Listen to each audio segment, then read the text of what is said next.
Os problemas no Rio Grande do Sul continuam se acumulando e as perdas na safra 2021-22 são bastante agressivas. Para a gente entender o atual cenário, o que pode acontecer e o que tem mais preocupado o produtor agora, a gente vai direto para a ProSoja Rio Grande do Sul para conversar com o seu José Domingos Teixeira, que é engenheiro agrônomo e consultor da ProSoja RS. Seu José, bom dia para o senhor, é um prazer recebê-lo aqui no Notícias Agrícolas, seja bem-vindo. Bom dia, é uma satisfação falar com vocês, falar aqui do Rio Grande do Sul, num ambiente onde a gente sabe que tem grande relevância para o agronegócio do Brasil e principalmente dentro do nosso estado. Para estar aqui com vocês, a gente fica sempre amparado pelo grupo dos agrônomos e agricultores para tentar expressar aqui uma sinopse daquilo que está acontecendo no nosso estado nesse momento, nas mais diversas frentes da agricultura. E essa sinopse não é das melhores agora, né, seu José? Nós conversamos ali no início de janeiro, eu liguei para o senhor estava bastante aflito com as perdas que estavam ali se acumulando nas lavouras gaúchas e me parece que a gente vai concluindo a safra 2021-22 com números bastante preocupantes, não é isso? Nas diversas cadeias, cara, nós estamos com um problema, para começar a conversa, nós estamos com um problema na cadeia do arroz. A cultura do arroz, em Alegrete, para se ter uma ideia, muitos agricultores abandonaram as lavouras por falta de água. Nós estamos tendo uma amplitude térmica muito alta durante o dia e isso está trazendo prejuízos consideráveis para essa cultura. Pois tivemos vários dias com temperatura acima de 40 graus, bem como tivemos agora temperaturas muito baixas e a falta de água. O arroz no estado do Rio Grande do Sul, a maior área semeada de arroz do Brasil, vamos aguardar aqui os órgãos oficiais, mas a quebra de produção já passa de 35%. Então vamos aguardar os resultados da Emater. O milho a gente já falou, a gente teve quebra muito forte, e o milho é uma cadeia das mais extensas dentro do estado, pois ela agrega na suinocultura, em ave e principalmente na cadeia do leite. Então o milho, além de produzir muito pouco pela falta de chuva, nós teremos essas outras cadeias já com grandes problemas. Que a cadeia da soja, ela resistiu o máximo, o melhor que pôde fazer. E o agricultor também. Nós não temos soja no Rio Grande do Sul. Nós não vamos colher mais que 5 milhões de toneladas. A nossa situação, ela é terrível com relação aos impactos que teremos pela frente. Ah, José, mas isso não é verdade. Então, nós queremos dizer para a mídia, e por esse canal aqui, principalmente, que o agricultor do Rio Grande do Sul, ele sempre colheu depois que semeou. Mas esse ano nós semeamos e não vamos colher o esperado. Para se ter uma ideia, cara, nós não temos expectativa tão pouco para termos semente o suficiente para semear 6 milhões e 200 mil hectares o ano que vem. A semente aqui vai valer muito, vai ser buscada grão a grão, semente a semente, para que nós possamos fazer a próxima lavoura de verão. Os impactos dentro da porteira financeiros, eles podem ser mensurados já na casa de 60 bilhões de reais de prejuízo. O agricultor está deixando de colher cerca de 11 mil reais por hectare a menos esse ano com a quebra. A nossa quebra, ela deverá estar entre 76% e 82% com relação ao ano passado. E quando nós vimos o preço da commodity, no preço que está, nós realmente nos damos conta de que o futuro, o ano que vem, que queira Deus seja melhor que esse, nós teremos um preço talvez menor do que aí está, porque é a lei do mercado, da procura, e quero citar aqui a questão de nós ir buscar recurso para pagarmos as contas no preço que está, e o ano que vem teremos aí um deságio, possivelmente na casa de 20%, 30% no preço da soja, o que já aconteceu em outros anos. Ou seja, o produtor toma dinheiro nas instituições bancárias num preço de soja alto e depois, quando vai pagar, o produto dele está valendo menos. Para ficar claro aos nossos web telespectadores e a vocês, nós podemos dizer o seguinte: a soja é um grande trem, onde ela é a locomotiva e os outros vagões vêm na mesma velocidade de suba. Mas quando a soja cai o preço, os outros vagões, o adubo, fertilizante, eles não caem na mesma proporção. Ou seja, nós temos problemas gravíssimos na agricultura do Rio Grande do Sul. Pode ser dito que nós estamos fazendo aqui muito choro? Não. Nós temos história suficiente, e o Brasil e o agricultor do Brasil sabe disso, que nós temos uma história suficiente para podermos bancar o que estamos dizendo, pois tem gaúcho espalhado por toda a parte do Brasil, e a soja começou aqui no Rio Grande do Sul, mas dessa vez a maior estiagem da história dos últimos 122 anos, talvez, ou seja, mais de um século, que a gente tem um impacto tão profundo que vai, inclusive, chegar dentro da saúde pública de cada município com a condição psíquico-emocional daquele que é o principal agente das propriedades, que é o agricultor. Bom, Sr. José, esse é um resumo excelente, mas também muito preocupante. Vamos começar então pela soja, vamos passar também pelo milho e pelo arroz. Mas, quando o senhor me fala que pela primeira vez, né, o agricultor do Rio Grande do Sul vai, depois do plantio, não vai colher, realmente eu consigo imaginar, ou pelo menos uma parte do que ele está passando emocionalmente, né, financeiramente e tudo mais. A gente está falando de uma perda, portanto, somente na soja de 76% a 82%, é isso? Somente na soja. Na soja nós teremos uma quebra de produção frente ao ano passado de 76% a 82%. Certo. E pode ser que... A conta é muito fácil, Carla. 6 milhões e 200 mil hectares. Não conseguimos semear 900. Teríamos 2 milhões para ressemear. E o que temos para colher vai colher entre 720 e 840 quilos por hectare de média no estado. Então, nós não deveremos chegar a 5 milhões de toneladas dentro de um cenário que de 20,7 daria aí tranquilamente os nossos 75% de quebra de produção, o que é uma nota de pesar muito grande dentro da cadeia do agronegócio do Rio Grande do Sul.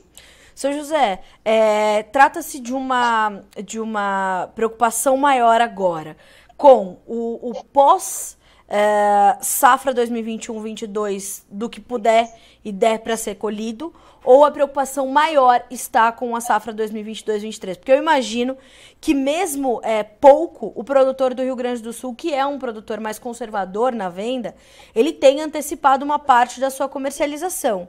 É uma preocupação também do produtor agora esse cumprimento de contrato, ou já há um trabalho para, de fato, informar os compradores que parte disso, né, inevitavelmente não será cumprido por conta de questões óbvias, né? O clima não é possível da gente controlar. Como é que está a cabeça do produtor se dividindo entre a conclusão da safra 21-22 e o início da 22-23, que, como o senhor pontuou, vai ter custo de produção muito mais elevado do que já teve na 21-22? Vou pontuar para ti 3 situações que nos preocupam sobremaneira. A primeira, pagamento do arrendo, o arrendamento. Nós temos no estado aqui mais de 54%, em torno de 54% de área arrendada. Paga-se adiantado. Esse ano está pago. O dono da terra recebe agora, para poder semear o próximo ano. Não tem soja. Não existe soja. O que o produtor vai fazer? Poderá ir nos bancos buscar dinheiro para pagar arrendamento? Sim. Só que, por enquanto, os bancos estão nos sangrando. Por quê? Porque estão com juro livre. E não existe custeio para pagar arrendamento. Você vai ir lá num rotativo para pagar arrendamento. E o dono da terra vai querer receber. Segundo ponto, nós somos conservadores para vender soja? Sim, somos. Sabe por quê? Porque nós não temos estabilidade climática. Sim. Não se vende o que não tem. Então, como nós temos uma estabilidade climática, nós ganhamos, uma instabilidade climática, perdão, nós ganhamos esse rótulo de sermos conservadores porque nós não vendemos o grão. Nós não sabemos se vamos colher. É o Estado da Federação que é o último a colher, mas que tem sempre problemas climáticos numa agricultura, principalmente de verão. Claro. E o terceiro ponto com relação àquilo que foi vendido, nós vamos ter que pagar multa, nós vamos ter que conversar com os nossos fornecedores, que nós precisamos realmente de parceiros agora, e aí nós estamos vendo que as multinacionais de defensivos estão dispostos a terminar com os canais de revenda, com as cooperativas, porque elas precisam faturar. Mas a fonte, a essência da agricultura, que é o agricultor, ele não tem de onde tirar. Uma pequena parcela do Rio Grande do Sul tem como pagar as contas, mas a grande maioria não tem como suprir a venda de soja, que é pequena, e que o Estado mostra pelos números que não vai ter como pagar. E um outro detalhe, o grão que nós estamos colhendo não tem qualidade. Ele é de uma desuniformidade muito grande.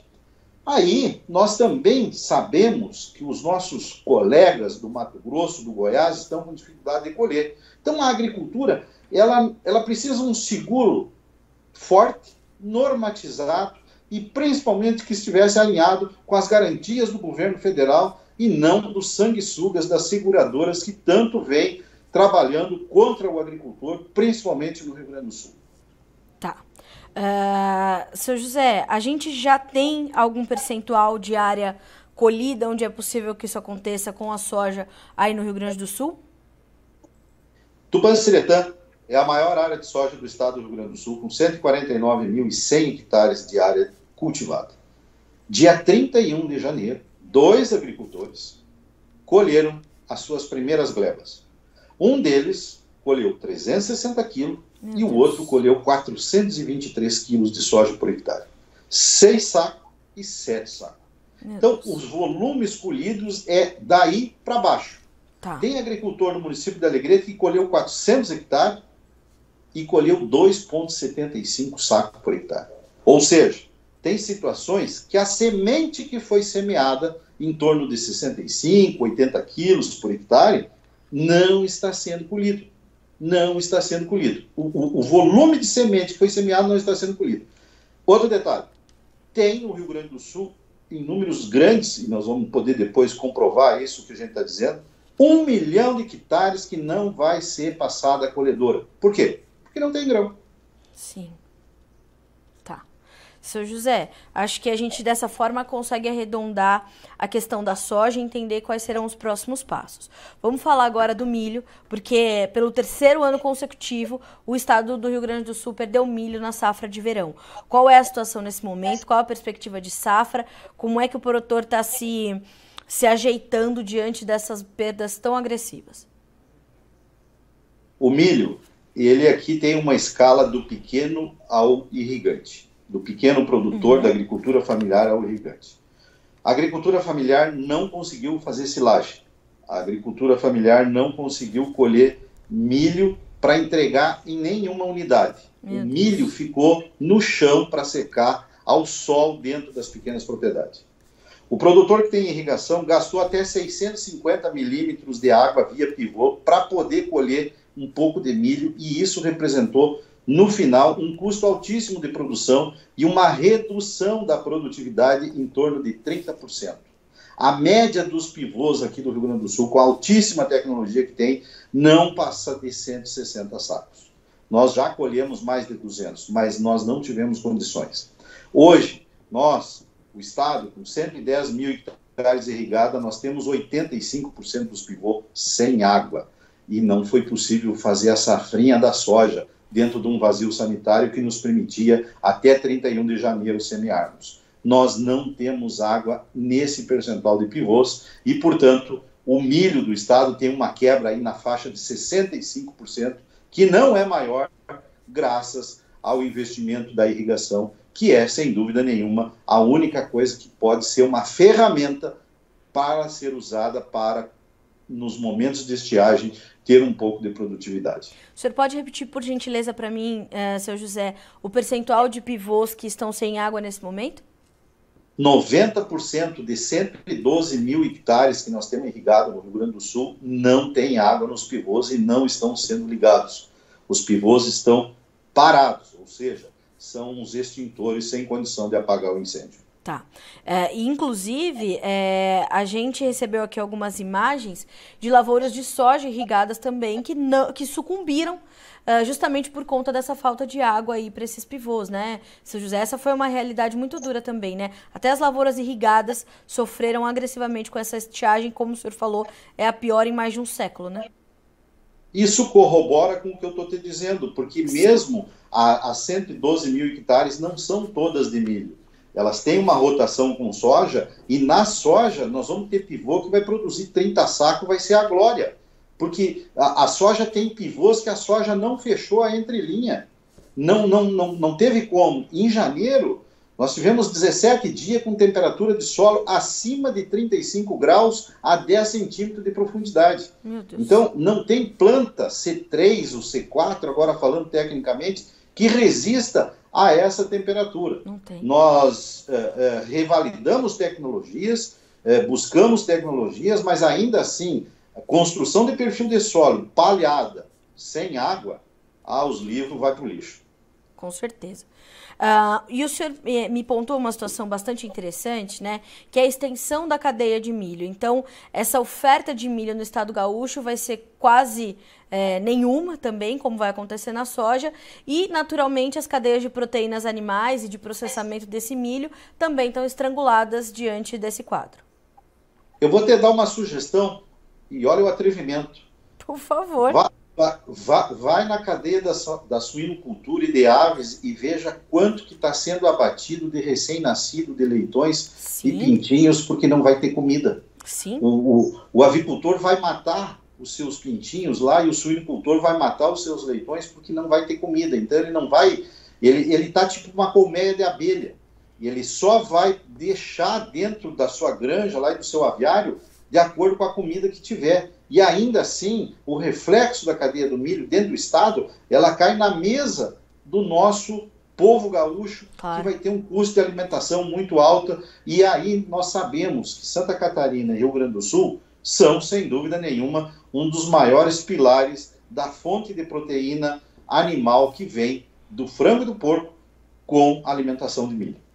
E fora o Paraná, que também teve uma perda histórica na sua safra, né, seu José?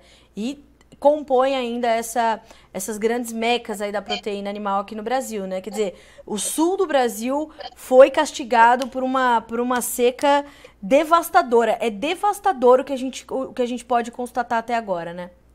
O ano é híbrido.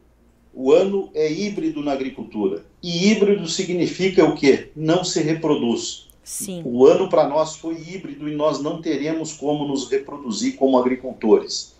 Se me permite, quero colocar uma outra situação, que é uma situação que nós precisamos muito do apoio de vocês da imprensa, precisamos muito dos nossos legisladores. Claro. Precisamos de um decreto para legalizar as condições ambientais do Estado. Nós estamos precisando guardar água dentro das propriedades, principalmente dentro das APP, a área de preservação permanente. E ainda assim, nós sabemos que tem algumas obras, alguns açudes, alguma situação que precisam ser legalizadas. E agora mostra que nós precisamos muito do apoio do nosso poder legislativo, do nosso poder judiciário, para que não venha nos destruir um sistema de produção com multas. Viabilizem o nosso processo. Nós temos uma área de preservação permanente que tem que ser preservada 30 metros apenas ao redor do mato. Sim. Mas nós, entre 1 hectare de vegetação, vassoura, guanchuma, ejoá, brejo, e 1 hectare de água, qual é a que é mais rentável? Certamente é 1 hectare de água. Então nós estamos pedindo encarecidamente para que seja esquecido um pouco dos burocratas e que nos dê um respaldo para que nós legalize as condições ambientais, independente do tamanho da propriedade, para que a gente possa guardar água. E depois que guardar a água, nós certamente não vamos desperdiçar, pois esse é o combustível das nossas propriedades. Sim. Nós, sem águas, nós não somos nada. Basta olhar o Brasil, que tem 70% do seu povo ao costado do Oceano Atlântico. Com certeza. Seu José, eu queria ainda que o senhor comentasse um pouquinho sobre essa situação do arroz. O senhor fala, né, do abandono das lavouras pela falta de água, uma quebra que passa de 35%, lavouras também irrigadas que não tiveram água para, enfim, se desenvolverem. Como é que fica a situação do produtor gaúcho nesse momento? Como é que ele está, inclusive, planejando as próximas temporadas? E é um mercado bastante vulnerável também, né, seu José? A gente sabe que o mercado do arroz não é um mercado para inexperientes, né? Ele é um mercado que exige muita profissionalização, né? O Rio Grande do Sul é tão importante que, além da soja, tem o berço do arroz no Brasil. E aqui no estado, nós temos uma condição que é a abertura de semeadura e, de acordo com as condições climáticas, você vai semeando arroz. Então, o arroz de novembro, que é um arroz que deveria ser proibido de ser semeado, é um arroz que já está sofrendo abandono, porque realmente ele castra o lucro do agricultor. Hoje, a cadeia do arroz, baseada nos preços do ano passado e as condições que tem, ela está 50% hoje valendo o mesmo saco de arroz que valia o ano passado. Em números redondos, 50%. O abandono é principalmente por quê? Porque a hora que o produtor foi comprar ureia, ou precisava comprar ureia, uma tonelada de ureia passava de 5.500 até 6.000 reais. Ele botou a ureia e não teve mais chuva e não tem mais água no reservatório. Vou te dar um dado impressionante. Cachoeira do Sul, junto com Uruguaiana, e Alegrete, representam muito da cultura. O município de Cachoeira do Sul tem 8 rios que dentro do seu território. Apenas um está com água, que é o Jacuí, que é um rio muito relevante. O agricultor não tem água para colocar, ele tem uma dívida enorme e tem outra coisa mais importante nisso tudo. Esse sim trabalha em escala menor e tenta verticalizar. Mas a qualidade do nosso grão de arroz, que é mandado para todo o Brasil, é um nicho de mercado diferenciado, porque esse sim está diariamente na mesa. Sem falar que o companheiro dele, não menos importante, o feijão, nesse momento inexiste nenhuma lavoura, não tem nenhuma lavoura no estado do Rio Grande do Sul com a cultura do feijão, bem como colhemos praticamente números inexpressivos nas pequenas propriedades da cultura do feijão, porque não choveu e também porque não temos condições de dar os nutrientes necessários para essa cultura. Seu José, eu percebo que também nos meus poucos anos de agricultura brasileira, de agronegócio, né, diante da experiência de vocês, eu dificilmente noticiei uma safra tão, né, durante o início da nossa conversa o senhor falou, números catastróficos, e de fato eu acho que eu nunca noticiei uma situação tão triste, tão difícil como essa que eu tô tendo de noticiar em 2021-22. Como é que a gente pode orientar o produtor gaúcho nesse momento, diante dos problemas que ele está enfrentando? Como é que a ProSoja está atuando em nome dos produtores? Porque eu percebo que o governo estadual, o governo federal, o Ministério da Agricultura, a Frente Parlamentar da Agropecuária, ministra Tereza Cristina, as AProSojas, os sindicatos rurais estão tentando se alinhar para justamente tentar achar uma solução efetiva para os produtores que sofreram com as adversidades climáticas. Mas sei também que o processo é bastante moroso e em algumas situações a gente precisa avançar com as coisas para que, né, os problemas não se acumulem. Qual é a orientação que a gente pode dar para o produtor gaúcho nesse momento, seja ele de arroz, de milho, de soja, suinocultor, avicultor? Que orientação o senhor daria nesse momento para o produtor do Rio Grande do Sul?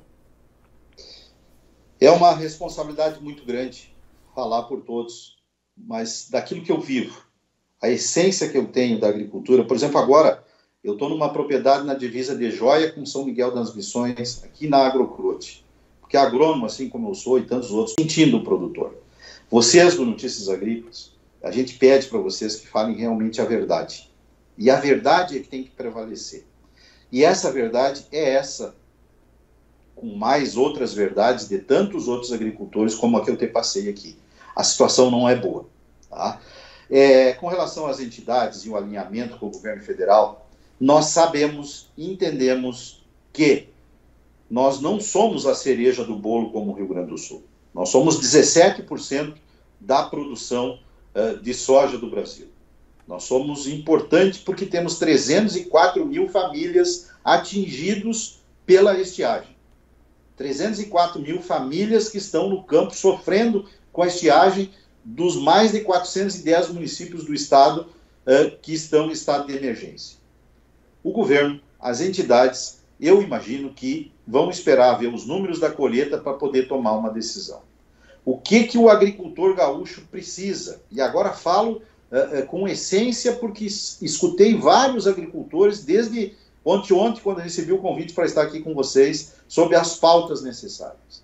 Nós precisamos de uma agilidade, primeiro ponto, na questão ambiental. Nos dê uma ajuda para viabilizar o nosso sistema de questão ambiental dentro das propriedades. Certo. Segundo ponto, nós precisamos, sim, que seja arremetido todos os custeios mais para frente, que seja parcelado mais para frente, e que ainda assim nós tenhamos acesso ao crédito.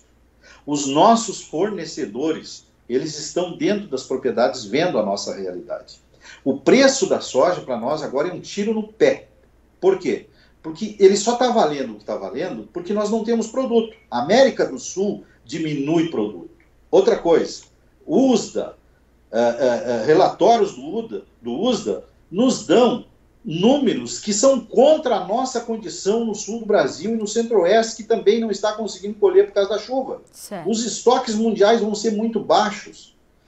Com relação ao governo federal, com relação às entidades, elas correm para lá, correm para cá, para tentar buscar uma solução que venha da onde? Do governo federal. O governo federal é a nossa última porta. Nós não temos outra porta para bater que não seja um subsídio para a agricultura. E digo mais, nós vamos ter situação de agricultores que não vão ter o que comer durante o ano para chegar na próxima safra. O êxodo rural volta a se acentuar no Brasil por questão aqui no Rio Grande do Sul da estiagem. Então, em termos práticos, viabilizar a questão ambiental dentro da porteira, o governo federal realmente vê o tamanho da nossa dívida. Eu sei que não tem dinheiro para todo mundo. Nós estamos vindo de uma pandemia que consumiu o dinheiro. Mas a ministra Tereza Cristina esteve no Rio Grande do Sul. O ministro Paulo Guedes entende a nossa situação, é o homem do dinheiro. E o presidente Jair Bolsonaro, ele vai nos apoiar de alguma forma. Mas não, o primeiro ponto também é cuidar o juro. Banco não pode ter juro livre. Nós temos que ter juro controlado para nos dar garantia de que nós sabemos quanto que nós vamos pagar de juro. E pedir muito a Deus que não venha uma outra estiagem do ano que vem. Porque se a safra do ano que vem ainda for normal climaticamente, com esses custos de produção, dificilmente nós vamos manter a nossa condição de estarmos no campo. E aí sim, Carla, vocês têm um papel importantíssimo nesse meio. E nós contamos muito com vocês, porque dessa forma, falando a verdade, tendo os números à disposição da sociedade, e a sociedade urbana já entende muito da nossa situação, porque ela sabe que realmente isso que estamos vivendo é verdadeiro, e a gente sente isso no comércio das pequenas cidades, onde as condições já são de defasagem e vai ter muito desemprego. Agora, banco sangrar nós, multinacional vir exigir de nós que nós fique com produtos que nós nem sequer usamos. Isso não pode acontecer. Agora está se mostrando realmente quem são os parceiros, e nós do agro queremos contar muito com vocês do Notícias Agrícolas, porque essas notícias elas são verdadeiramente agrícolas. Bom, senhor José, o senhor sabe, o Notícias Agrícolas está de portas abertas para a ProSoja em toda e qualquer situação, ainda mais num quadro como esse. Todos os seus pleitos e as suas pautas foram aqui registradas e a gente vai trabalhar junto de vocês para que a gente possa ajudar da forma como pode, como enquanto imprensa, né, o nosso jornalismo é sempre vigilante, como eu costumo dizer. O Notícias Agrícolas tem 25 anos de existência completa neste ano, em setembro, e sempre ao lado do produtor rural, que é, de fato, o nosso norte para seguir.